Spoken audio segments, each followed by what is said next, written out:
Hello everyone, कैसे हो आप सभी। आई होप सो आप सभी अच्छे होंगे।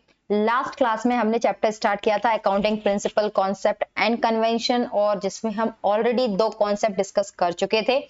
एक था एंटिटी कॉन्सेप्ट और एक था आपका मनी मेजरमेंट कॉन्सेप्ट। ठीक है, आज की क्लास में हम उसके आगे के कॉन्सेप्ट कवर करने जाएंगे, जिसमें पहला कॉन्सेप्ट आता है पेरियोडिसिटी कॉन्सेप्ट। क्या होता है पेरियोडिसिटी कॉन्सेप्ट, हम देखते हैं। ठीक है, चलिए आइए।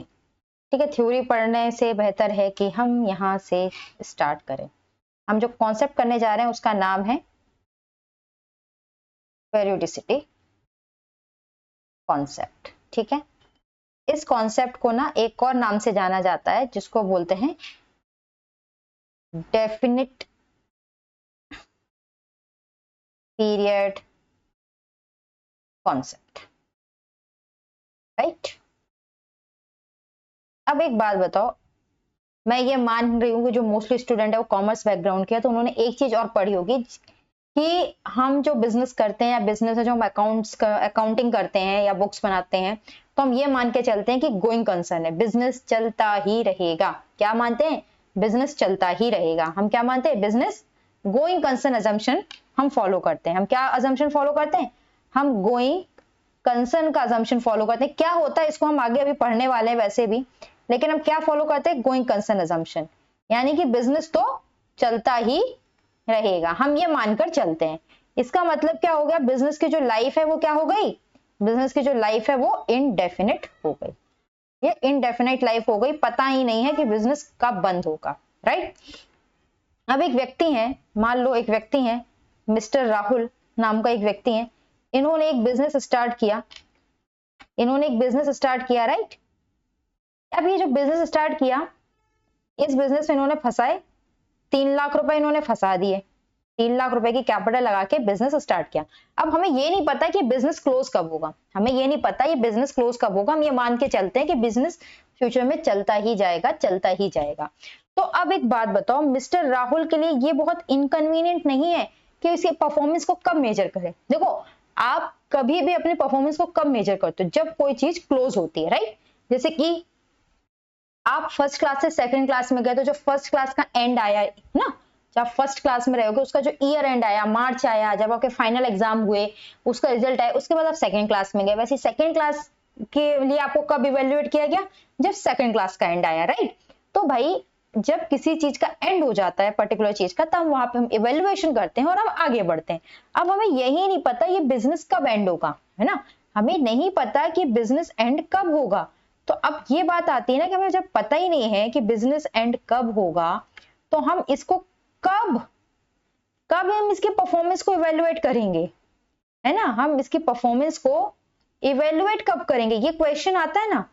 तो अब ऐसा तो नहीं है कि मिस्टर राहुल बैठे रहेंगे या मिस्टर राहुल ने ये सोच के बिजनेस स्टार्ट किया, भाई मैं 3 साल 4 साल बिजनेस करूंगा, उसके बाद मैं बिजनेस बंद कर दूंगा। ऐसा तो नहीं है ना। मिस्टर राहुल ने बिजनेस स्टार्ट किया ताकि वो ये चाहते हैं कि वो चलता रहे। अब बिजनेस तो चलता ही रहेगा, तो उसकी परफॉर्मेंस को कब इवेल्युएट करेंगे? तो ये क्या होगा? एक बहुत ही इनकन्वीनियंस चीज हो गई कि इसको कैसे किया जाए। ये प्रॉब्लम आई, जब ये प्रॉब्लम आई तो क्या किया गया?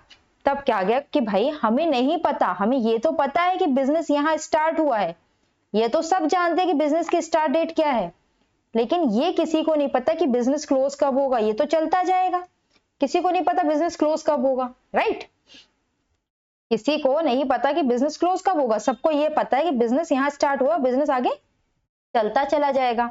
तो बिजनेस की परफॉर्मेंस को इवेल्युएट करना बहुत मुश्किल हो रहा था, इसलिए क्या किया गया? तो जो बिजनेस की इनडेफिनिट लाइफ है, बिजनेस की लाइफ क्या होती है? बिजनेस की लाइफ होती है इनडेफिनिट। तो जो इनडेफिनिट लाइफ साइकिल हो जो बिजनेस का है, इनडेफिनिट लाइफ साइकिल जो बिजनेस का है, उसको क्या किया गया? उसको छोटे छोटे स्मॉल लेकिन वर्केबल पार्ट्स में बांटा गया। कैसे बांटा गया? इनको छोटे छोटे स्मॉल बट वर्केबल पार्ट में डिस्ट्रीब्यूट किया गया।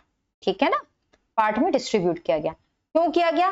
ताकि आप यहां से यहां तक की जो एक पीरियड है, यहाँ पे परफॉर्मेंस इवेल्युएट कर सकें, यहां से यहां का परफॉर्मेंस इवेल्युएट कर सकें, यानी हर पीरियड के आप परफॉर्मेंस को इवेल्युएट कर सकें।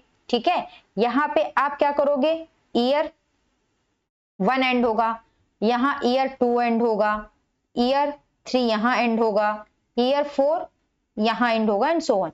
तो देखो ये जो जनरली पीरियड होता है ना, ये जो पीरियड होता है जनरली, ये जो पीरियड है जनरली, वो पीरियड हम जनरली कितने का लेते हैं, जनरली हम इसे 1 साल का पीरियड लेते हैं। कितने का लेते हैं, 1 साल का। ये भी 1 ईयर पीरियड है, ये भी 1 ईयर पीरियड है, ठीक है। जबकि ये 6 मंथ का भी हो सकता है, ये 9 मंथ भी हो सकता है, ये 15 मंथ भी हो सकता है। लेकिन हम जो यूज करते हैं वो कौन सा यूज करते हैं, हम जनरली यूज करते हैं 1 ईयर का पीरियड। कौन सा पीरियड यूज करते हैं, 1 ईयर हम मान के चलते हैं। ये स्मॉल एंड वर्केबल पार्ट जो होता है वो कितने का होता है, 1 ईयर का होता है, राइट, 1 ईयर का होता है। अब हम क्या करते हैं, यहाँ पे भी हम क्या करेंगे, फाइनेंशियल स्टेटमेंट बनाएंगे। हम यहाँ पे भी क्या करेंगे, हम यहाँ पे भी फाइनेंशियल स्टेटमेंट बनाएंगे, हम यहाँ पर भी फाइनेंशियल स्टेटमेंट बनाएंगे, यहाँ पे भी हम फाइनेंशियल स्टेटमेंट बनाएंगे। तो हमें ये कॉन्सेप्ट हेल्प करता है, क्या हेल्प करता है, हमें हेल्प करता है यहाँ से यहाँ इसकी परफॉर्मेंस को कंपेयर करने में। हम कंपेयर कर सकते हैं कि भाई बिजनेस की परफॉर्मेंस कैसी चल रही है, इसके कंपैरिजन में हमें हेल्प होती है। हम परफॉर्मेंस को कंपेयर कर पाते हैं ईयर टू ईयर बेसिस पे, है ना, हम परफॉर्मेंस कंपेयर कर पाते हैं ईयर टू ईयर बेसिस पे। साथ ही हमें ये जो हमने डिस्ट्रीब्यूशन किया ना स्मॉल वर्केबल पार्ट में, ये हमें हेल्प करता है कंसिस्टेंसी मेंटेन करने में, है ना, कंसिस्टेंसी मेंटेन करने में। मतलब अगर हमने ईयर 1 में यहाँ डेप्रिसिएशन का एसएलएम मेथड लगाया है, तो हम यहाँ ईयर 2 में भी कौन सा मेथड लगाएं, एसएलएम लगाएं, है ना, एसएलएम लगाएं। ये कहता है भाई कंसिस्टेंट रहने में मदद लगती है। हाँ, फर्स्ट ईयर में एसएलएम था, दूसरे में था, तीसरे में था। अगर एक ही लंबा पीरियड होता तो हम कंसिस्टेंसी चेक नहीं कर पाते, है ना, हम कंसिस्टेंसी चेक नहीं कर पाते। तो हमें कंसिस्टेंसी को चेक करने में भी मदद करता है। साथ ही साथ हमें मैचिंग कॉन्सेप्ट भी अप्लाई करने में मदद करता है ना, मैचिंग कॉन्सेप्ट। अब मैचिंग कॉन्सेप्ट को कैसे अप्लाई करने में मदद करता है, ये मैं हम आपको बताऊंगी मैचिंग कॉन्सेप्ट पढ़ाते वक्त, राइट। तो समझ में आ गया हमने क्या किया, परफॉर्मेंस को हम मेजर कर सके इजीली, इसलिए हमने स्मॉल वर्केबल पार्ट्स में इनडेफिनेट लाइफ साइकिल को बांट दिया, जिसकी वजह से हमें परफॉर्मेंस को कंपेयर करने में मदद मिली, कंसिस्टेंसी को चेक करने में मदद मिली, और मैचिंग कॉन्सेप्ट यानी जो एक पीरियड के रेवेन्यू और एक्सपेंसेस हैं, ठीक है ना, जो एक ही पीरियड के रेवेन्यू और एक्सपेंसेस हैं, मतलब इस पीरियड का जो रेवेन्यू है उसको इसी पीरियड के एक्सपेंस से मिलाने में भी मदद मिली। कि हमें ये चेक करने में मदद मिली कि रेवेन्यू और एक्सपेंस क्या हो, फॉल करें इन सेम अकाउंटिंग पीरियड, ठीक है। हाँ, एक चीज जो मैं आपको नहीं बताया वो ये जो पीरियड होता है ना, ये जो पीरियड है आपका, ये पीरियड है आपका जो ये पीरियड है, राइट, ये पीरियड है, ये जो स्मॉल वर्केबल पीरियड है ना, स्मॉल वर्केबल पार्ट्स जो बताए गए हमने, इसको हम क्या बोलते हैं, इसको हम बोलते हैं अकाउंटिंग पीरियड। क्या बोलते हैं, अकाउंटिंग पीरियड, या हम इसको क्या बोलते हैं, इसको हम बोलते हैं फाइनेंशियल ईयर, ठीक है। इसको या तो हम बोलते हैं अकाउंटिंग पीरियड या इसको हम बोलते हैं फाइनेंशियल ईयर, राइट, क्लियर। एक और चीज इसके बारे में बता दूं, हम आगे चल के अभी एक कॉन्सेप्ट पढ़ने वाले हैं, अक्रूअल कॉन्सेप्ट। क्या पढ़ने वाले हैं, अक्रूअल कॉन्सेप्ट। जो ये वर्ड है ना अक्रूअल कॉन्सेप्ट को ना लाइफ किसने दी, पीरियोडिसिटी कॉन्सेप्ट ने दी। क्यों दी, वो देखो इसलिए दी। देखो फॉर एग्जाम्पल ये आपका एक ईयर है, राइट, मतलब मान लो ये बिजनेस की लाइफ साइकिल है। अब ये तो आपको पता नहीं है कब एंड होगा, ये चलता ही चला जाएगा। ये आपका एक ईयर है, मान लो ये एक ईयर है, ये 1 अप्रैल से स्टार्ट हुआ और 31 मार्च को खत्म होगा, राइट, 31 मार्च को खत्म होगा। अब हुआ क्या, यहाँ 15 मार्च को, है ना, 15 मार्च को आपने गुड्स सेल करे, है ना, आपने क्या गुड्स सेल करे, राइट, कितने के, ₹20,000 के गुड्स आपने सेल कर दिए।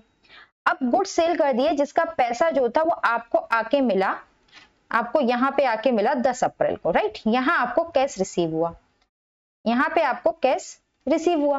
अब एक बात बताओ, ये जो 31 मार्च है, यहाँ जो 31 मार्च है, कायदे से देखा जाए तो यहाँ तो आपने क्या किया था, आपने गुड्स तो सोल्ड कर दिए थे, है ना, बट कैश रिसीव नहीं हुआ था, कैश नॉट रिसीव्ड, ठीक है, कैश नॉट रिसीव्ड। तो बेसिकली ये आपके लिए क्या था, ये आपके लिए था अक्रूड रेवेन्यू। ये क्या है आपके लिए, अक्रूड रेवेन्यू। भैया रेवेन्यू अक्रूड, मेरे लिए क्या हुआ, रेवेन्यू तो खड़ा हो गया, भले मुझे कैश मिला हो या ना मिला हो, ये आपका अक्रूड रेवेन्यू। अब ये बताओ ये रेवेन्यू अक्रू क्यों हुआ, ये रेवेन्यू आपके लिए अक्रू क्यों हुआ, है ना, ये रेवेन्यू अक्रू क्यों हुआ, तो इसलिए हुआ, है ना, ये इसलिए हुआ क्योंकि यहां आपके पास एक क्या था, यहां आपके पास एक टारगेट पॉइंट था।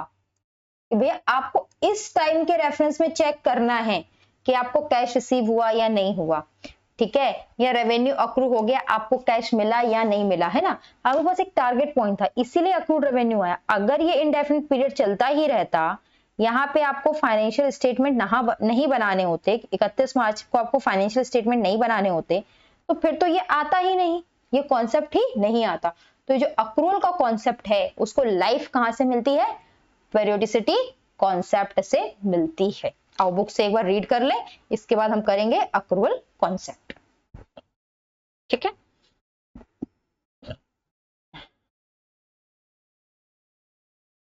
देखो this is also called concept of definite accounting period. मैंने उसको डेफिनेट क्या लिखवाया था यहाँ पे, मैंने यहाँ पे इसको लिखवाया था डेफिनेट पीरियड कॉन्सेप्ट, है, इसको आप कर लो डेफिनेट अकाउंटिंग पीरियड कॉन्सेप्ट, क्या कर लो, इसको कर लो,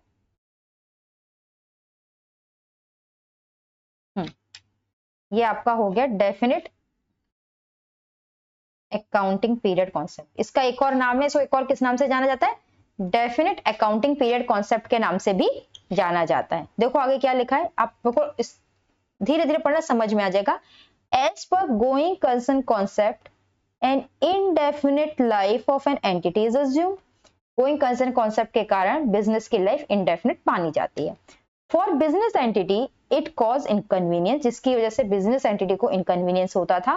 टू मेजर परफॉर्मेंस, क्या मेजर करने, परफॉर्मेंस जो अचीव करी है एंटिटी ने in the ordinary course of business, ordinary course of business में क्या परफॉर्मेंस हुई है एक बिजनेस एंटिटी की, वो मेजर नहीं हो पाती थी, इसलिए क्या किया गया, so small but workable fraction of time choose किया गया out of infinite life cycle of business entity for measuring performance and looking at financial position. इसलिए क्या किया, स्मॉल और वर्केबल फ्रैक्शन ऑफ टाइम को चूज किया गया इनफाइनाइट लाइफ साइकिल में से, ताकि हम बिजनेस एंटिटी की परफॉर्मेंस को मेजर कर सकें और फाइनेंशियल पोजीशन को देख सकें, ठीक है। जनरली ये 1 ईयर का पीरियड होता है एंड इट में ऑल्सो भी 6 मंथ, 9 मंथ और 15 मंथ, ठीक है। जनरली 1 साल का होता है, बट ये 6 महीने, 9 महीने या 15 महीने का हो सकता है, ठीक है। और ये कब स्टार्ट होता है, 1 अप्रैल ऑफ ईयर से स्टार्ट होता है और 31 मार्च तक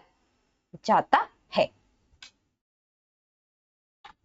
देखो this concept makes accounting system, इस कॉन्सेप्ट ने अकाउंटिंग सिस्टम को वर्केबल बनाया और टर्म अक्रूवल को भी मीनिंगफुल बनाया। क्यों, if one things indefinite time frame, अगर आप इनडेफिनेट टाइम फ्रेम मानते हो तो नथिंग विल अक्रू, तो कुछ अक्रू होगा ही नहीं, क्योंकि एक टारगेट पॉइंट, एक पर्टिकुलर डेट होता है जिसके रिस्पेक्ट में हम देखते हैं कि अक्रू हुआ या आउटस्टैंडिंग है ना। तो there can not be unpaid expenses, कोई अनपेड एक्सपेंस नहीं होता, कोई नॉन रिसिप्ट ऑफ रेवेन्यू नहीं होता, कोई अक्रूड एक्सपेंस नहीं होता या अक्रूड रेवेन्यू नहीं होता। ये सब किसकी वजह से है, क्योंकि यहाँ पे एक टाइम फ्रेम आया, ठीक है। तो अब आगे देखो 10 पेरियोडिसिटी कॉन्सेप्ट, पेरियोडिसिटी कॉन्सेप्ट क्या क्या फैसिलिटेट करती है, comparing of financial statement of different periods, मैंने आपको बता दिया था। Uniform and consistent accounting treatment, आप ये पता लगा सकते हो कि uniform and consistent accounting treatment लगाया जा रहा है या नहीं for ascertaining profit and assets of the business. ऐसा तो नहीं है कि हर साल अकाउंटिंग ट्रीटमेंट को चेंज कर दिया जाए, जैसे मैंने आपको एग्जांपल दिया था, अगर एसएलएम मेथड लगा रहे हैं तो हर साल एसएलएम लग रहा है या नहीं आप चेक कर सकते हो। अगर एसएलएम से डब्ल्यूडीवी में चेंज हुआ है तो उसके से क्या इंपैक्ट पड़ा है वो आप चेक कर सकते हो, है ना। देखो जैसे कि मैंने यहाँ पे बोला था ना, आप यूनिफॉर्म और कंसिस्टेंसी चेक कर सकते हो। मैंने यहाँ लिखा है एसएलएम एसएलएम एसएलएम, इसका मतलब ये नहीं है, जो मैंने SLM SLM SLM, consistency maintain तब रहेगी जब हर साल एसएलएम लगा रहे हो। अगर आप एसएलएम नहीं लगा रहे हो और एसएलएम की जगह आपने मेथड चेंज कर दिया है ना, अगर आपने एसएलएम की जगह डब्ल्यूडीवी मेथड कर दिया, तो आप क्या कर सकते हो, आप इंपैक्ट निकाल सकते हो कि इसका इंपैक्ट क्या पड़ा, ये आप देख सकते हो। तो आपको यूनिफॉर्मिटी है, कंसिस्टेंसी है या नहीं, ये तो चेक करने में मदद मिलती ही मिलती है। साथ में अगर चेंज कर रहे हो तो क्या इंपैक्ट आया, ये भी आप इसके कारण चेक कर पाते हो। उसके बाद क्या बोला है, matching periodic revenue and expenses, है ना, आप पीरियोडिक रेवेन्यू और एक्सपेंसेस को भी मैच कर सकते हो। इसके बारे में मैचिंग कॉन्सेप्ट में बात करेंगे बहुत डिटेल में, इसलिए इसको यहीं तक छोड़ते हैं। I hope so periodicity concept आपको समझ में आ गया होगा बहुत अच्छे से, राइट। अब हम आते हैं अपने अगले कॉन्सेप्ट की तरफ, जिसका नाम है अक्रूअल कॉन्सेप्ट। ठीक है, अक्रूअल कॉन्सेप्ट ये क्या है,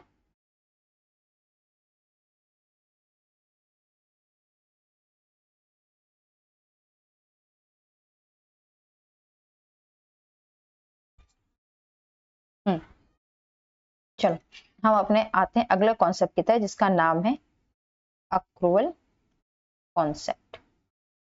बहुत सिंपल सा कॉन्सेप्ट है, बहुत इजी कॉन्सेप्ट है। ध्यान से 10 से 15 मिनट सुन लो, समझ में आ जाएगा, राइट। ध्यान से सुन लो, समझ आ जाएगा, राइट। देखो, हम अकाउंटिंग करते हैं ना, अकाउंटिंग करने के दो बेसिस हो सकते हैं। अकाउंटिंग करने के दो बेसिस हो सकते हैं। कौन से हैं वो दो बेस, है ना, किन दो बेसिस पे आप अकाउंटिंग कर सकते हो। एक है कैश बेसिस, ठीक है, और एक है अक्रूवल बेसिस। एक है कैश बेसिस और एक है अक्रूवल बेसिस। कैश बेसिस में क्या होता है, ट्रांजैक्शन रिकॉर्ड किया जाता है किस बेसिस पे, ट्रांजैक्शन में रिकॉर्डिंग होती है on the basis of receipt and payment of cash. आप जो ट्रांजैक्शन रिकॉर्ड करते हो receipt and payment of cash, cash अगर आपने दिया तो आप रिकॉर्ड करोगे, कैश मिला तो आप रिकॉर्ड करोगे। अक्रूवल सिस्टम कहता है कि हम रिकॉर्डिंग करेंगे, किस बेसिस पर करेंगे, रिकॉर्डिंग करेंगे, लेकिन किस बेसिस पे, अकरेंस के बेसिस पे। किस बेसिस पे, अकरेंस, जिस occurrence of transaction and events के बेसिस पे। ठीक है, ये आपका कहता है अक्रूवल कॉन्सेप्ट, ठीक है, एंड इवेंट। अब जैसे एक एग्जांपल से समझ लेते हैं, एक छोटा सा एग्जांपल लेते हैं, समझ में आता है। कैश बेसिस में क्या है, ठीक है, कैश बेसिस में क्या है, आपने सेल करी, ठीक है, आपने सेल करी, मान लो उधार पे यानी क्रेडिट पे करी, ठीक है, सेल करी उधार पे, कितने की, ₹20,000 की करी। कब करी ये सेल, मान लो ये सेल आपने करी 20 मार्च को, ठीक है। एक मिनट ना, इसको ऐसे लिखते हैं, एग्जाम्पल को इस तरीके से समझते हैं, ठीक है। देखो, आपने क्या किया, आपने एक सेल करी, उधार पे करी ना, उधार पे सेल करी मतलब आपको कैश मिला नहीं है, कितने की करी, 20,000 की सेल करी। अब इसका ट्रीटमेंट कैसे होगा, ये आपने सेल करी थी मान लो 25 मार्च को, राइट, 25 मार्च को करी। अब आपके पास दो बेसिस है, एक कैश एक अक्रूवल, दो बेसिस है ना। अब क्या होगा, देखो, कैश में आप नो रिकॉर्डिंग, ठीक है ना, नो रिकॉर्डिंग, आप कुछ भी रिकॉर्ड नहीं करोगे। कब, ऑन 25 ऑफ मार्च आप कुछ रिकॉर्ड नहीं करोगे, आप 25 मार्च को कुछ भी रिकॉर्डिंग नहीं करोगे। अक्रूवल में क्या है, आप रिकॉर्ड करोगे, आप क्या करोगे, आप रिकॉर्ड करोगे। आप कहोगे सेल हुई है, ठीक है, क्रेडिट पे हुई है, तो आप सेल को रिकॉर्ड करोगे 20,000 से, और साथ ही साथ आप ये कहोगे कि भाई डेटर है ना, क्योंकि भाई मुझे बाद में पैसा मिलेगा, डेटर 20,000 से, तो आप ये भी रिकॉर्ड करोगे, राइट। कैश में मान लो ये जो आपको कैश रिसीव हुआ, ठीक है, आपको इसका जो कैश रिसीव हुआ वो आपको मान लेते हैं, ये मान लो इसका जो, चलो इस सेल का मान लेते हैं जो कैश रिसीव हुआ, है ना, जो कैश रिसीव हुआ वो कैश रिसीव हुआ आपको 5 अप्रैल 25 को, ये मान के चलो। ये 24 को हुआ था, ये 25 मार्च 25 को सेल की थी, आपको कैश रिसीव हुआ 5 अप्रैल 25 को। तब 5 अप्रैल 25 को जब कैश रिसीव होगा ना, तब आप कैश बेसिस सिस्टम पे, है ना, कैश बेसिस और अक्रूवल बेसिस,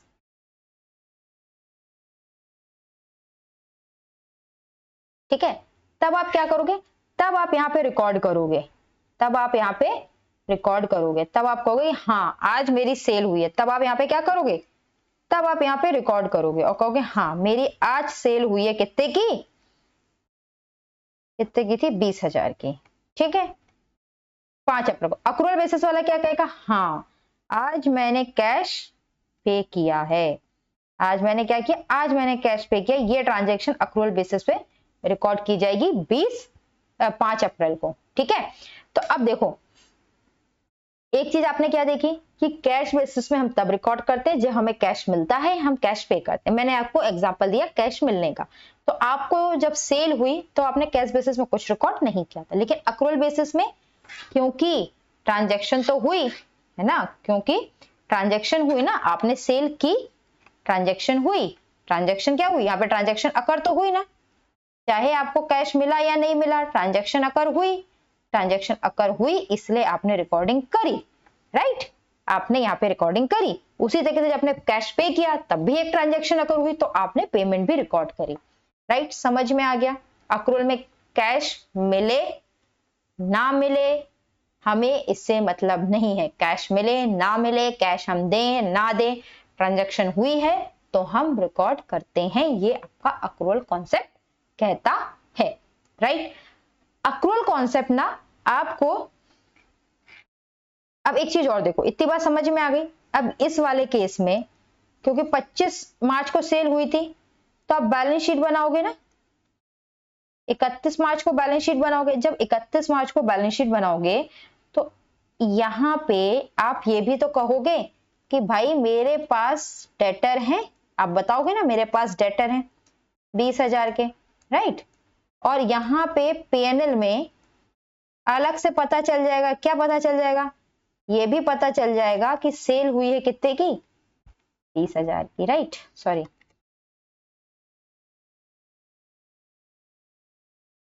यहाँ पे आप ये बताओगे कि मेरे पास क्या है, मेरे पास डेटर है, कितने के, 20,000 के डेटर है, ये आप बताओगे।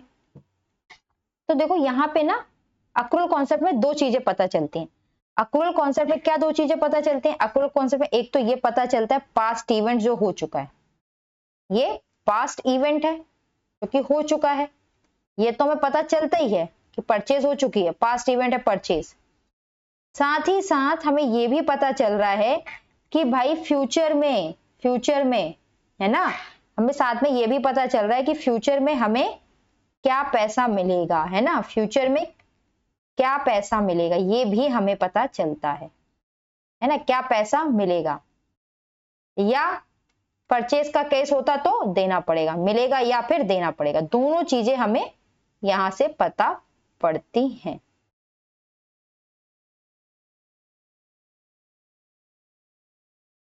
ठीक है ना, देना पड़ेगा। तो सिर्फ पास्ट इवेंट नहीं बताता अक्रूवल कॉन्सेप्ट, अक्रूवल कॉन्सेप्ट हमें यह भी बताता है कि फ्यूचर में हमें क्या कैश देना है या क्या कैश हमें मिलेगा। जैसे कि हमें यहाँ पे पता चल रहा है कि भाई फ्यूचर में हमें 20,000 रुपीज मिलेंगे, हमारे पास डेटर 20,000 के हैं, ये हमें पता चल रहा है। अगर ये परचेज का केस होता तो हमें पता चल जाता कि हमें कितना देना है, राइट। ये बात होती है अक्रूवल कॉन्सेप्ट की, राइट। अक्रूवल कॉन्सेप्ट को समझने के लिए, अक्रूवल कॉन्सेप्ट को समझने के लिए हमें दो चीजें समझना बहुत जरूरी है। वो दो चीजें क्या हैं, अक्रूवल कॉन्सेप्ट को समझने के लिए हमें जो दो चीजें समझना जरूरी हैं वो है, ऑल्दो आपको पता होंगी फिर भी मैं आपको बता देती हूँ। एक है रेवेन्यू, राइट, और दूसरा है एक्सपेंस। एक है रेवेन्यू और दूसरा है एक्सपेंस। क्या कहते हैं रेवेन्यू और एक्सपेंस, क्या होता है रेवेन्यू एक्सपेंस, ऑलरेडी आपको पता है, फिर भी थोड़ी देर शांति से सुन लो, समझ में आ जाएगा रेवेन्यू क्या है, एक्सपेंस क्या है। देखो रेवेन्यू क्या है, रेवेन्यू है कैश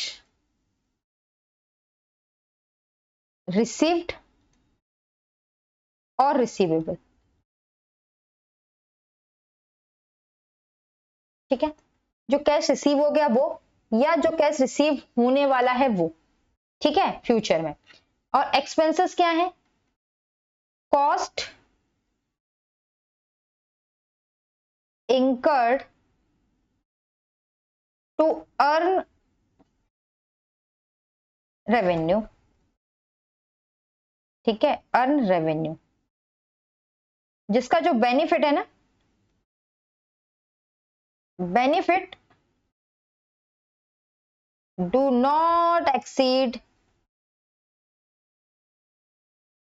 अकाउंटिंग ईयर। जो उसका बेनिफिट जो है वो अकाउंटिंग ईयर एक्सीड नहीं करेगा। तो पहले हम समझ लेते हैं रेवेन्यू, बहुत आसान है रेवेन्यू, फिर हम आएंगे अपने एक्सपेंसेस पे। देखो रेवेन्यू क्या है, ये एक्स है, ठीक है, एक्स है, ये फर्नीचर है, फर्नीचर सेलर है, क्या है, एक्स है, ये इसका काम है फर्नीचर, एक फर्नीचर सेलर है, ठीक है।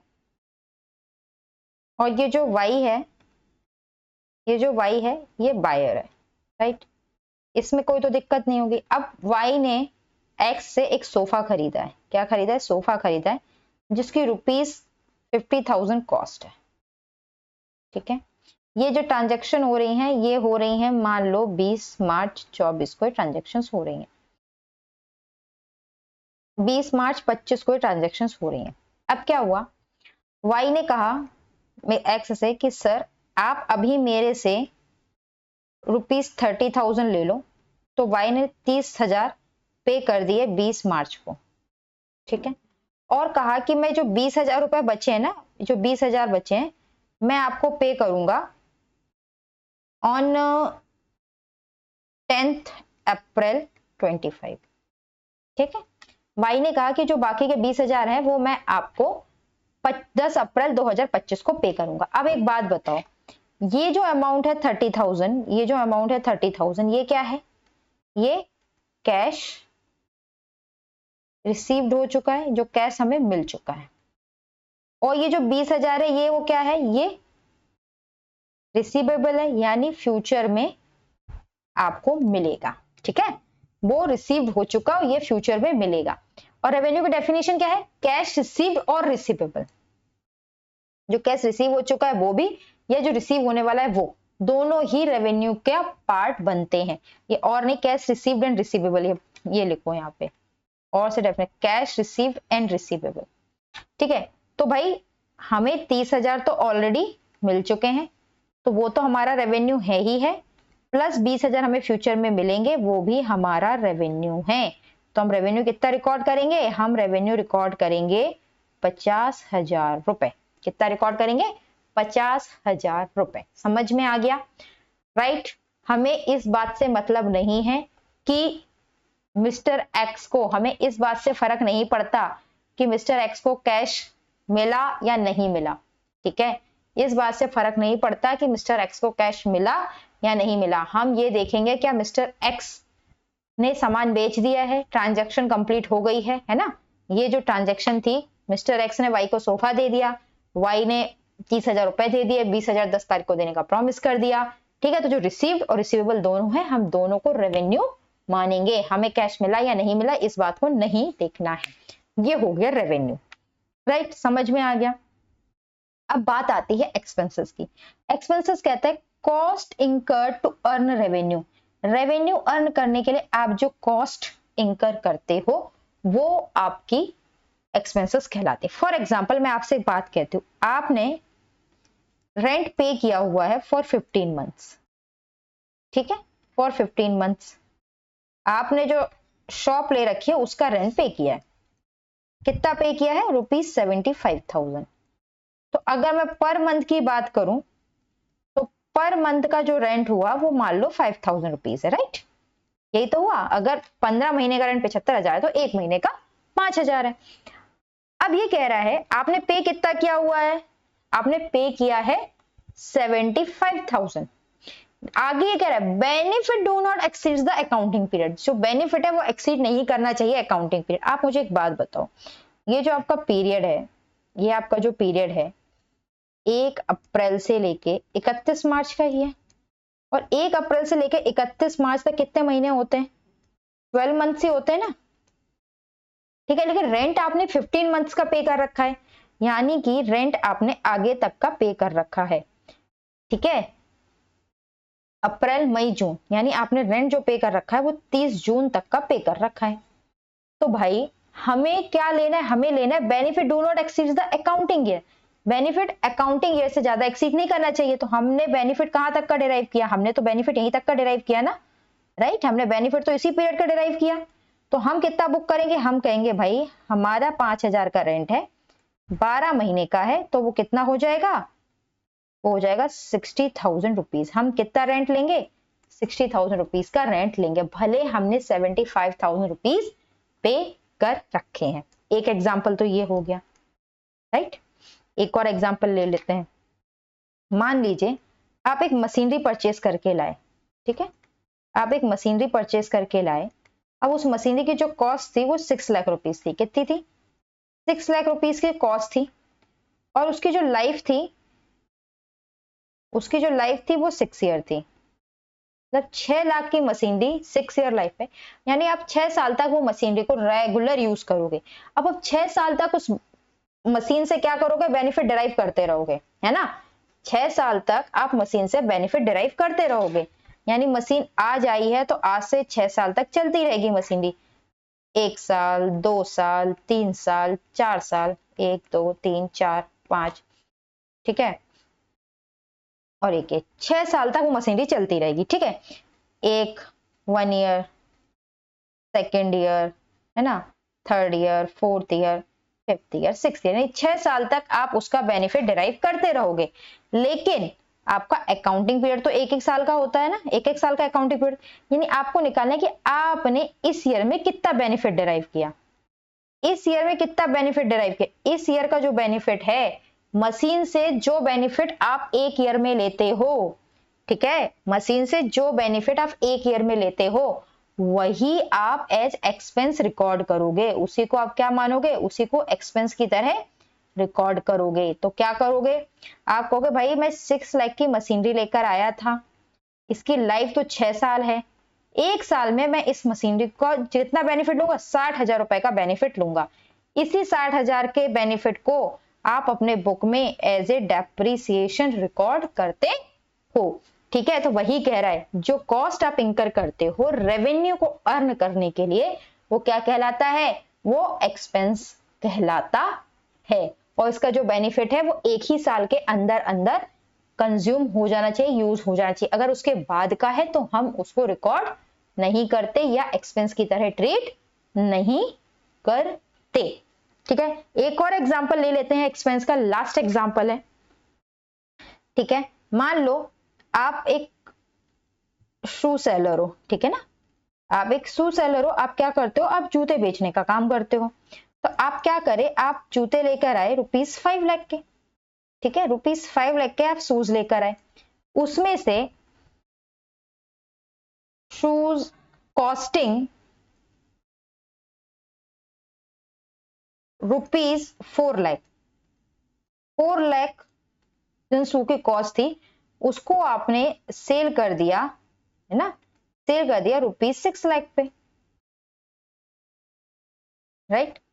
जो कॉस्ट 4 लाख के, आप 5 लाख के टोटल जूते खरीद के लाए थे, उसमें से जो 4 लाख के जूते थे, ठीक है, उन 4 लाख के जूतों को आपने 6 लाख में बेच दिया। अब एक बात बताओ मुझे, ये आपने जो रेवेन्यू अर्न किया, ये कितने का अर्न किया? ये रेवेन्यू अर्न किया आपने 6 लाख रुपए का, राइट। ये जो रेवेन्यू आपने 6 लाख का अर्न किया, उसके लिए आपने कॉस्ट कितनी इंकर कर दी? ये कॉस्ट इंकर करी आपने 4 लाख की, तो ये आपकी क्या मानी जाएगी? ये आपकी एक्सपेंस मानी जाएगी, ठीक है। तो इस 5 लाख में 4 लाख के जो आपने गुड्स बेचे, इसको आप क्या मानोगे? इसको आप एक्सपेंस मानोगे, जिसको हम एक और नाम से जानते हैं कॉस्ट ऑफ गुड्स सोल्ड। और बाकी जो 1 लाख के गुड्स आपके बचे, ये क्या हो जाएंगे? ये आपका हो जाएगा क्लोजिंग स्टॉक, ठीक है ना, क्लोजिंग स्टॉक। और ये जो क्लोजिंग स्टॉक होता है, इसको हम क्या मानते हैं? क्लोजिंग स्टॉक को हम मानते हैं असेट्स, क्योंकि इससे आप फ्यूचर में बेनिफिट डिराइव करोगे, है ना, फ्यूचर में बेनिफिट डिराइव करोगे, राइट। तो ये आपके क्या हो गए, ये आपके हो गए असेट्स, और ये आपका क्या हो गया, एक्सपेंस। तो अब मैं आपसे पूछूं प्रॉफिट बताओ, तो प्रॉफिट बताओ। तो दो तरह के स्टूडेंट्स होंगे, एक तो कहेंगे मैम 6 लाख के हमारा रेवेन्यू हुआ, ठीक है, दो तरीके से करेंगे स्टूडेंट्स, मैं बता रही हूँ, ठीक है। इसमें से हम परचेज, जो हम सामान खरीद के लाए उसको माइनस कर दो, ठीक है, और हमारा प्रॉफिट होगा 1 लाख रुपए। एक स्टूडेंट ये बोलेगा, एक स्टूडेंट कहेगा मैम 6 लाख का जो हमने सेल की वो हमने 4 लाख रुपए का सामान बेच के करी, इसलिए हमारा प्रॉफिट होगा 2 लाख। तो मैं आपको एक बात बता दूं, अगर किसी स्टूडेंट को ये लगता है, अगर किसी स्टूडेंट को लगता है कि ये करेक्ट है, अगर किसी स्टूडेंट को लगता है ये करेक्ट है, तो मैं बता दूं वो पूरी तरीके से गलत है, ये गलत है, ठीक है, ये क्या है, ये गलत है, राइट। क्यों गलत है भाई, आपने ये 6 लाख का रेवेन्यू अर्न करने के लिए सामान कितने का बेचा था, सिर्फ 4 लाख रुपए का सामान बेचा था ना, सिर्फ 4 लाख रुपए का सामान बेचा था। ये 1 लाख रुपए का सामान तो अभी भी आपके पास क्लोजिंग स्टॉक में पड़ा हुआ है ना, 1 लाख का सामान अभी भी आपके पास क्लोजिंग स्टॉक में पड़ा हुआ है, जो आपके लिए असेट है। तो भैया जो आपके लिए एक्सपेंस है, 4 लाख रुपए जितने का सामान आपने बेचा, उसी को तो आप एक्सपेंस मानोगे ना, क्योंकि एक्सपेंस की डेफिनेशन ही क्या कहती है, cost incurred to earn revenue, और वो तो 4 लाख ही है, तो ये आपका सही प्रॉफिट होगा। इससे एक और चीज आपने समझ ली कि प्रॉफिट निकालने का फॉर्मूला क्या होता है, प्रॉफिट निकालने का फॉर्मूला होता है sales minus cost of goods sold. और कॉस्ट ऑफ गुड्स सोल्ड क्या होता है, कॉस्ट ऑफ गुड्स सोल्ड होता है आपने कितनी कॉस्ट का सामान बेचा सेल करने के लिए, ठीक है ना, राइट, वो हो गया आपका कॉस्ट ऑफ गुड्स सोल्ड।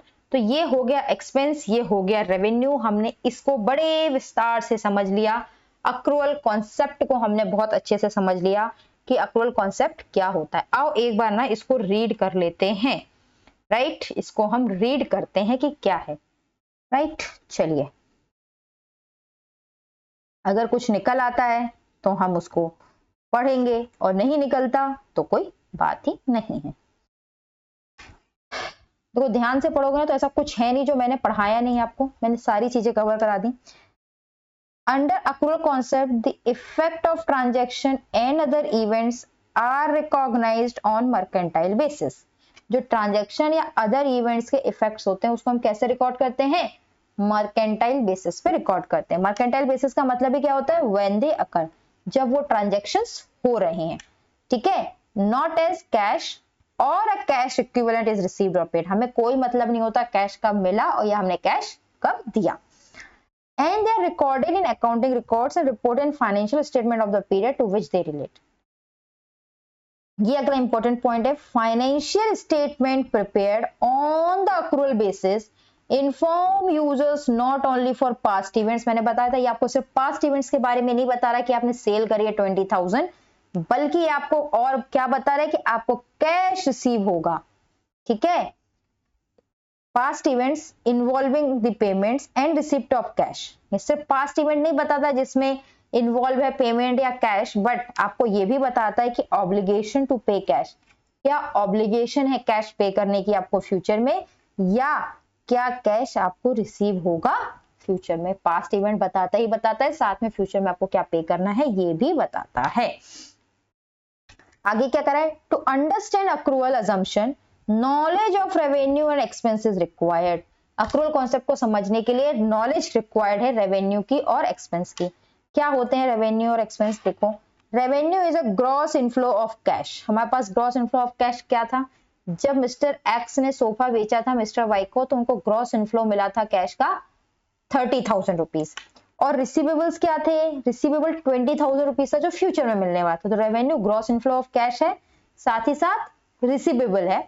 उसके बाद क्या लिखा है, other consideration arising in the course of ordinary activities of an enterprises from the sale of goods. और सेल ऑफ गुड्स केस जो आप कर रहे हो उसकी वजह से अगर आपको कोई और इनकम भी होती है तो वो भी आपकी क्या मानी जाएगी, रेवेन्यू माना जाएगा। फॉर एग्जाम्पल मिस्टर एक सोफा बेचने का काम करते हैं, उसके साथ साथ वो कुछ रिपेयर का काम भी कर देते हैं थोड़ा बहुत, कभी किसी के सोफे में कुछ इशू आया तो अपने यहाँ से वो अपने एक एम्प्लॉइज को, वर्कर को भेजते कर देते हैं, और उससे जो भी उनकी इनकम होती है वो भी उनका क्या माना जाएगा, रेवेन्यू माना जाएगा। इसके अलावा एंटरप्राइज को इनकम अगर इंटरेस्ट से, रॉयल्टी से या डिविडेंड से होती है तो वो भी रेवेन्यू का पार्ट बनेगा, राइट। देखो एक एग्जांपल इन्होंने दिया हुआ, जैसे मैंने मिस्टर एक्स एंड वाई का एग्जांपल दिया था ना, वैसे यहाँ पे एक एग्जांपल आपको दिया है। मिस्टर एक्स ने स्टार्ट किया क्लॉथिंग बिजनेस, उन्होंने इन्वेस्ट किया 50,000 और उससे वो मर्चेंडाइज खरीद के लाए कितने की, 50,000 की। ही सोल्ड सच फॉर 60,000 रुपीज, उन्होंने उसको 60,000 रुपीज ने बेच दिया। कस्टमर ने पे किया 50,000 कैश में, 50,000 कस्टमर ने कैश में पे किया और एश्योर किया वो बाकी के 10,000 पे करेगा शॉर्टली, यानी 10,000 बाद में मिलेंगे। तो इस केस में उनका रेवेन्यू कितना होगा, 60,000 रुपीज होगा। हमें ये नहीं देख रहा है कि mister x receive 50,000 in cash and 10,000 by way of receivable, हम दोनों को जोड़ के रेवेन्यू निकालेंगे,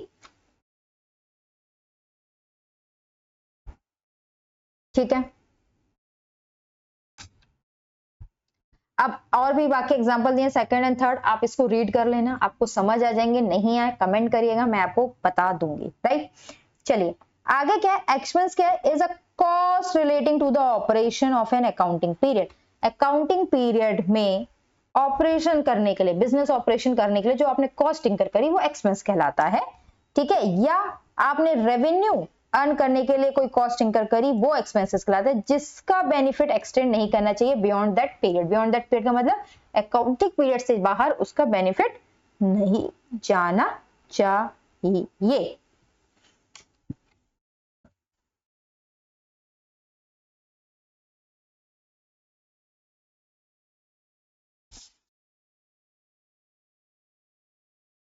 ठीक है, नहीं जाना चाहिए, ये इसका है। अब जैसे कि हमने पहला एग्जांपल लिया था, in first example mister X spend 50,000 to buy merchandise and it is the expense of generating revenue 60,000, right. 50,000 का माल खरीदा था जिसको 60,000 में उन्होंने बेचा, 60,000 का रेवेन्यू उन्होंने अर्न किया। सेकेंड एग्जाम्पल जो हमने पढ़ा नहीं था उसमें क्या था, ठीक है। यहां देखोगे electricity supply, an electricity supply undertaking supplies electricity spending 16 lakh for fuel and wages and collect electricity bill in 1 month is 20 lakh by way of electric charges. This is also a revenue which arose rendering services. Electricity company है जिसने 16 लाख रुपए खर्च किए, इसमें fuel में, wages में और collection में, जिसकी वजह से उसने कितना बिल कलेक्ट किया, 20 लाख का। जो 20 लाख का उसने कलेक्शन किया एज इलेक्ट्रिसिटी चार्जेस, वो उसका रेवेन्यू है, राइट। यही यहाँ पे समझा, 16 लाख क्या है, एक्सपेंसेस है सेकंड इंस्टांसेस में। इसी तरह का थर्ड का भी आप इसको रीड कर लेना, समझ में आ जाएगा।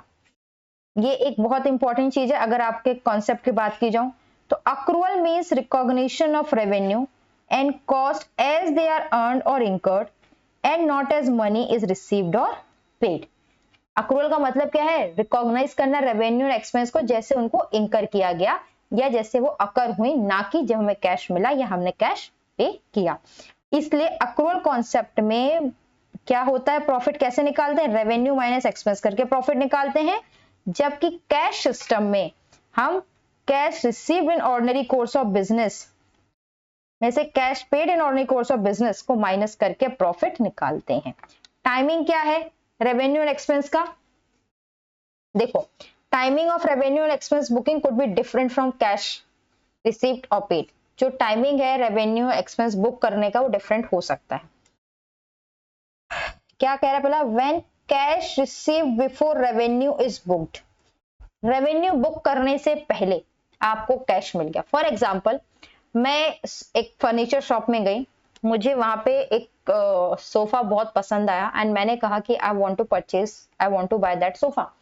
तो सेलर ने मुझसे कहा मैम ये ऑलरेडी बुक हो चुका है, ये ऑलरेडी बुक हो चुका है, हम आपके लिए दूसरा बना देंगे। मैंने कहा ठीक है, ये पकड़िए, इसकी 50,000, उसने बोला 50,000 की कॉस्ट है। मैंने कहा ये रखे 50,000 रुपए, आप तैयार करके 2 दिन में 3 दिन में मेरे घर में भिजवा देना। उसने बोला ठीक है। अब देखो मुझे सोफा मिला नहीं है, मतलब उस शॉपकीपर को उस सेलर ने अभी तक सोफा मुझे डिलीवर नहीं किया है, ठीक है ना, उस शॉपकीपर ने सोफा मुझे अभी तक डिलीवर नहीं किया है, लेकिन मैंने उसको पैसे दे दिए हैं। मैंने क्या किया, मैंने उसको पैसे दे दिए हैं।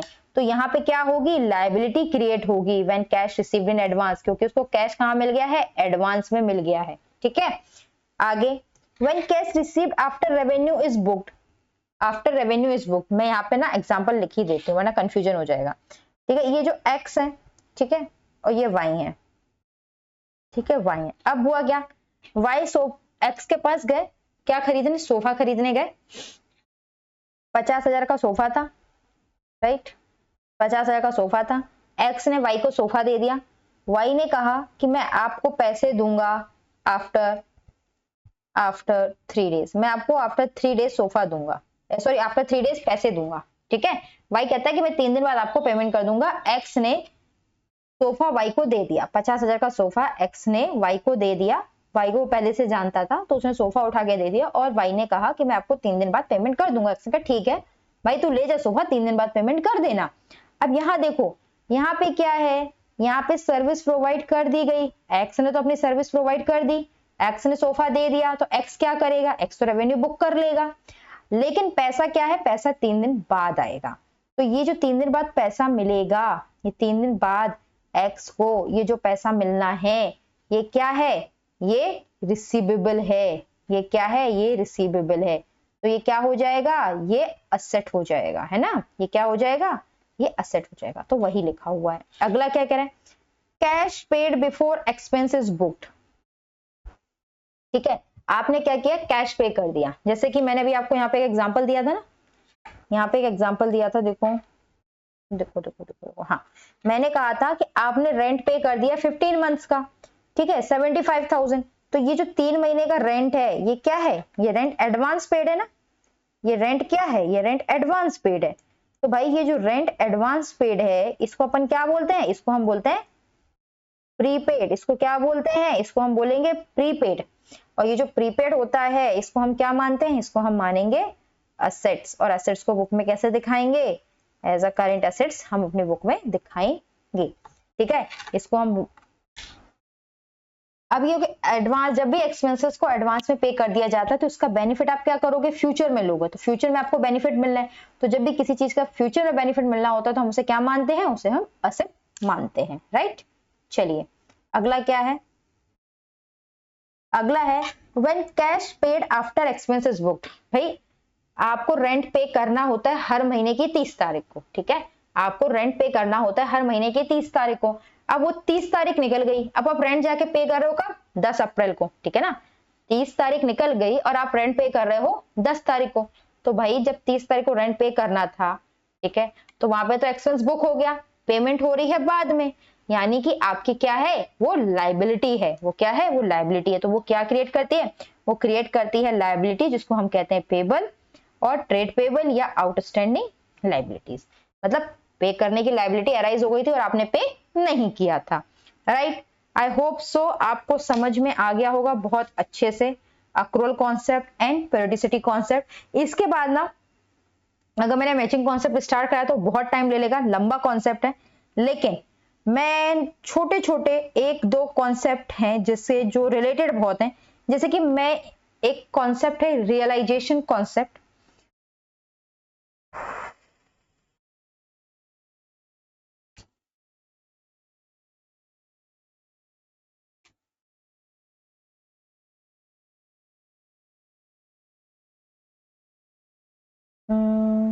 ड्वेल एस्पेक्ट, और क्या है, conservatism, consistency, materiality.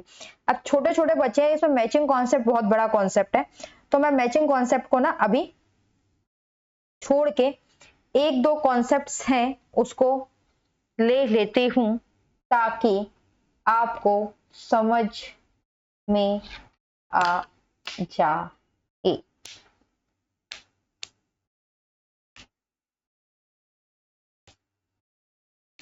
Right. 1-2 concept कर लेते हैं, है ना। जैसे पहला जो कॉन्सेप्ट है मैचिंग कॉन्सेप्ट के बाद जो दिया हुआ है, वो आपको दिया हुआ है क्या, वो दिया हुआ है गोइंग कंसर्न कॉन्सेप्ट। क्या दिया हुआ है, गोइंग कंसर्न कॉन्सेप्ट। क्या कहता है गोइंग कंसर्न कॉन्सेप्ट, देखो मैं बताती हूँ गोइंग कंसर्न कॉन्सेप्ट क्या कहता है, पढ़ते हैं यहां से। Going concern, the financial statement are normally prepared on the assumption that enterprise is a going concern and will continue in operation for the foreseeable future. Hence, it is assumed that enterprise has neither the intention nor the need to liquidate or curtail materially the scale of its operation. ठीक है भैया, going concern concept का मतलब क्या होता है? आ जाओ, मैं आपको यही बता देती हूँ, है ना। आ जाओ आ जाओ आ जाओ। हाँ, क्या होता है going concern concept?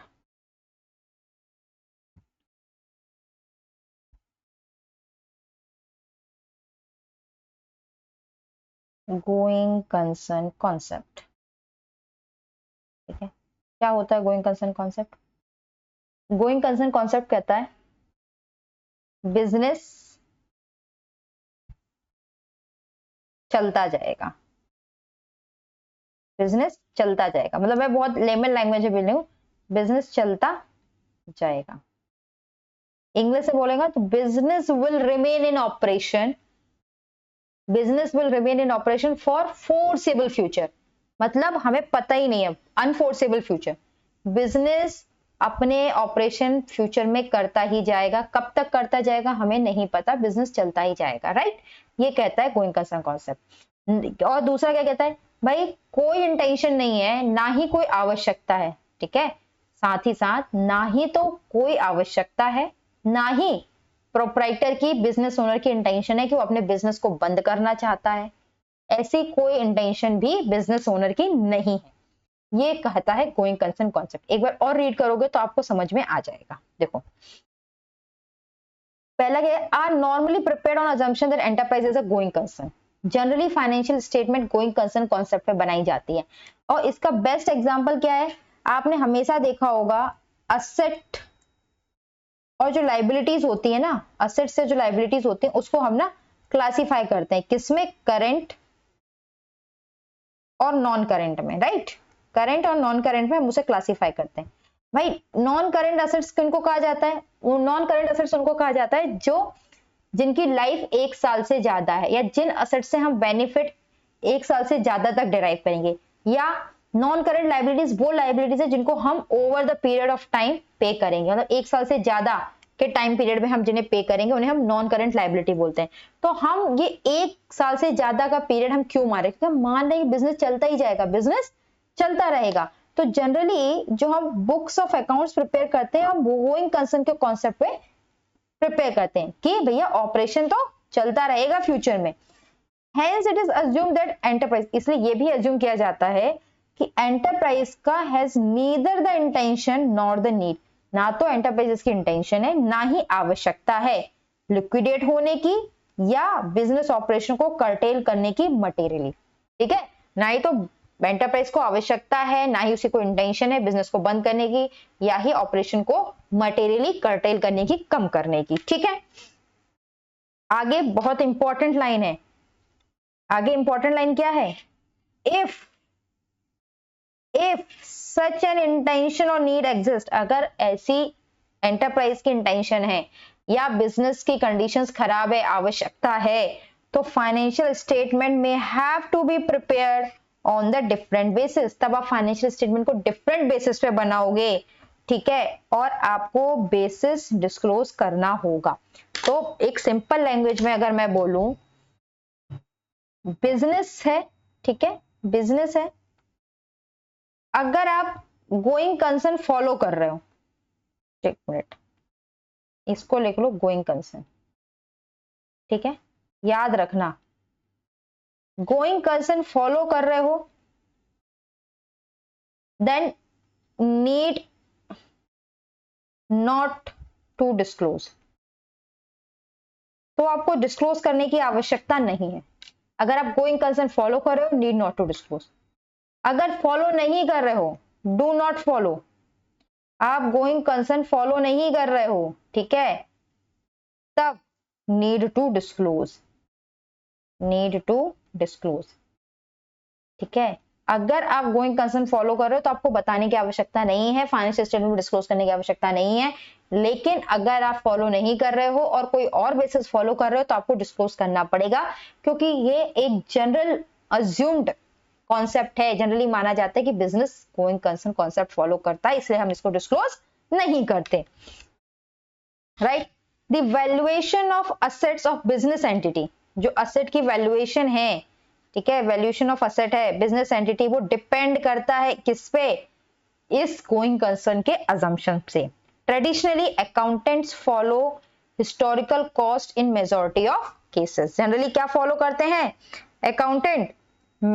Accountant generally follow करते हैं हिस्टोरिकल कॉस्ट। अगर गोइंग कंसर्न मेथड पे आपके फाइनेंशियल स्टेटमेंट बन रहे हैं तो वो हिस्टोरिकल कॉस्ट मेथड फॉलो करते हैं।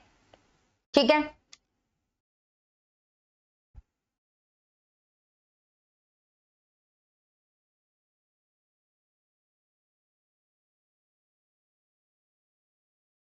राइट, समझ में आ गया। देखो अब क्या होगा, एक एग्जांपल से मैं आपको बता रही हूं, ठीक है। राइट, सुनो ये एग्जांपल सुनो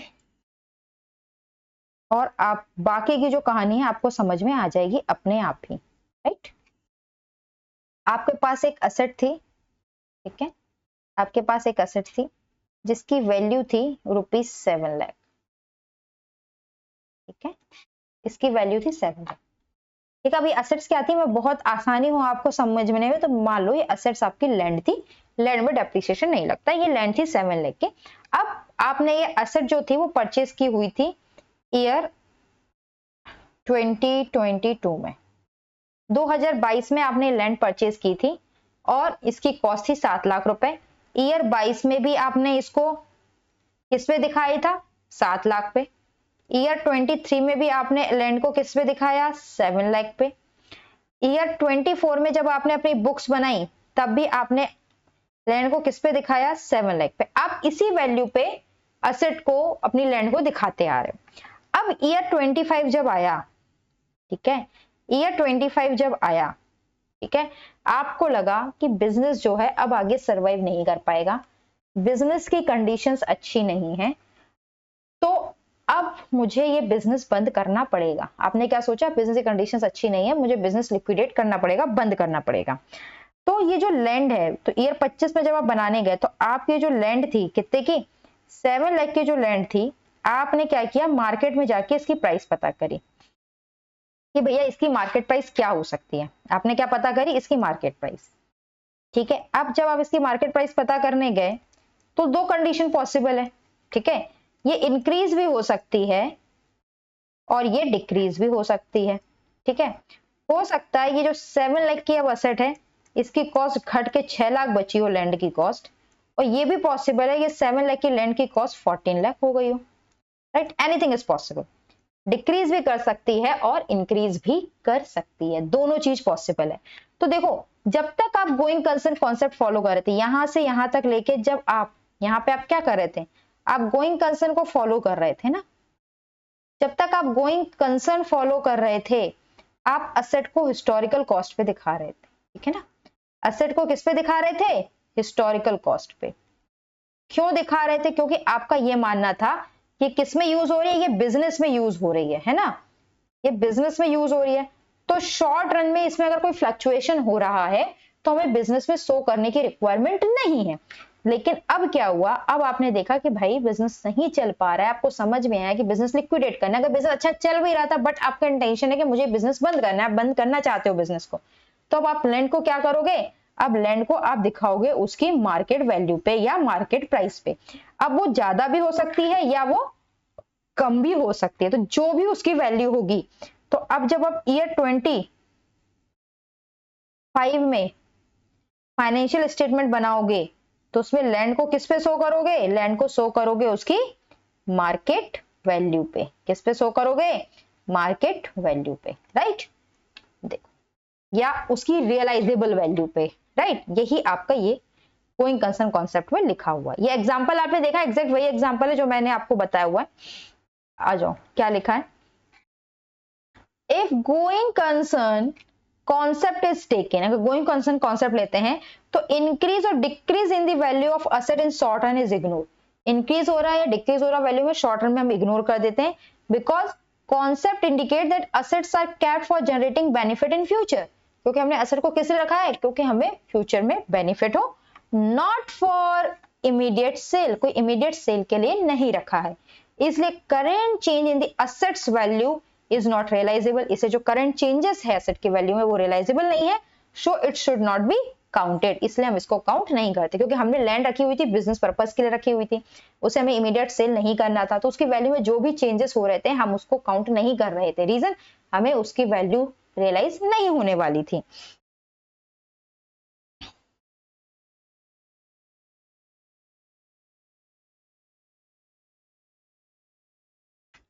ठीक है, समझ में आ गया। इसलिए जब हम गोइंग कंसर्न का कॉन्सेप्ट छोड़ के बनाएंगे तो हम उसको हिस्टोरिकल कॉस्ट में ना दिखा के उसकी रियलाइजेबल वैल्यूज पे दिखाएंगे। अच्छा, अब एक क्वेश्चन और आता है कि हमें क्यों डिस्क्लोज करना होगा कि हम बुक्स गोइंग कंसर्न कॉन्सेप्ट पे नहीं बना रहे, है ना, क्यों करना होगा? देखो, this can be understood differently with some example we may have come across realising many business were setting if financial statement does not reveal the fact winding up due to losses, it will mislead the stakeholder and a sudden news of business shutting down would be set back to those stakeholders। ठीक है, अगर पहले से कोई company ये नहीं बताएगी भाई मेरी कंडीशन अच्छी नहीं चल रही है, मैं लॉसेस में चल रहा हूँ, मैं आने वाले समय में अपना बिजनेस बंद करने वाला हूँ, ऐसा नहीं होता कि बस एक दिन पहले बताया और बंद कर दिया, पहले से कंपनी बताती है बंद करने वाला हूँ, तो क्या होगा, जो मेरे स्टेक होल्डर्स हैं, जो है मेरे शेयर होल्डर्स हैं, इन्वेस्टर्स हैं, उनकी जो फाइनेंशियल डिसीजन है वो इम्पैक्ट होंगे, ठीक है, और वो गलत डिसीजन लेंगे, उन्हें लॉसेस होगा, इसलिए उनको सेफगार्ड करने के लिए मुझे पहले से बताना पड़ता है। ठीक है, therefore entities need to assess at the time of preparation of financial statement whether they are likely to continue operate their business. If the going concern assumption is under question, the same information should be communicated to the stakeholder। अगर भैया आपको लगता है कि going concern under question है तो आपको अपने फाइनेंशियल स्टेटमेंट में उसको डिस्क्लोज करना पड़ेगा। समझ में आ गया? अगर मैं इसको समराइज करूं, क्या है गोइंग कंसर्न कॉन्सेप्ट?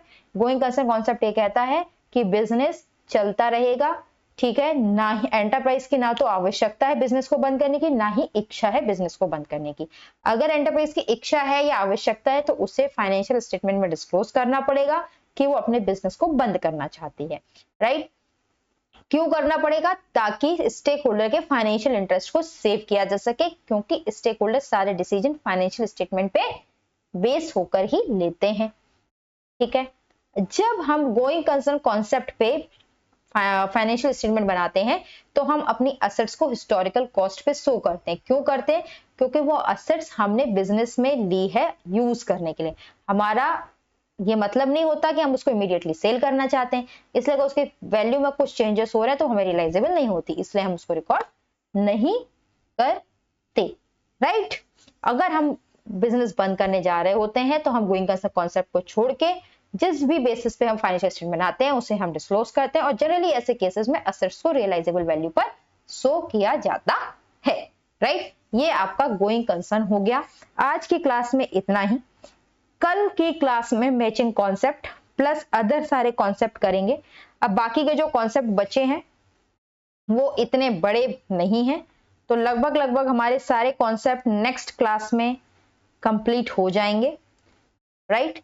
मिलते हैं नेक्स्ट क्लास में।